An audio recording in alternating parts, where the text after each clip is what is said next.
Hello everyone, সবাই কেমন আছো? আশা করছি সবাই খুব ভালো আছো। আর আমি আজকে যাচ্ছি আমাদের পুচকু সোনাকে আনতে, মানে আজকে আমার ওটি হবে। তো সবাই মিলে চলে গেছিলাম, আমি গেছিলাম, আমার শাশুড়ি মা গেছিলো দুজন, আরও আমার মা এসেছিলো, আমার জায়েরা এসেছিলো, ভাসুর এসেছিলো, সবাই এসেছিলো। তারপর আমাকে হসপিটালে ভর্তি করার পর সমস্ত বিল করা হয়ে গেছে আর ভর্তি সম্পূর্ণ কমপ্লিট। আর এখানে আমাকে নিয়ে এসে ওটিতে নিয়ে যাবে তার জন্য রেডি করাতে। তো ওটি থেকে বেরিয়ে আসার পর এটা ছিল আমার প্রথম ফোন পাওয়া হাতে। আমি এভাবেই শুয়েছিলাম আর মাথার নিচে কোনো বালিশ দিতে না করেছিল, আর পুচকুকে ওখানে শুয়ে রেখেছিল। তোমাদের সঙ্গে শেয়ার করবো বলে এই ভিডিওগুলো খুব কষ্ট করে রেখে দিয়েছি বা তোলার চেষ্টা করেছি।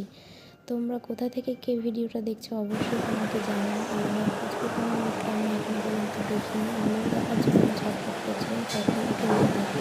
তো সিঙ্গেল রুম নেওয়া ছিল, কারণ সবার সঙ্গে থাকা আমার পক্ষে সম্ভব ছিল না। দেখা হবে নেক্সট ভিডিওতে।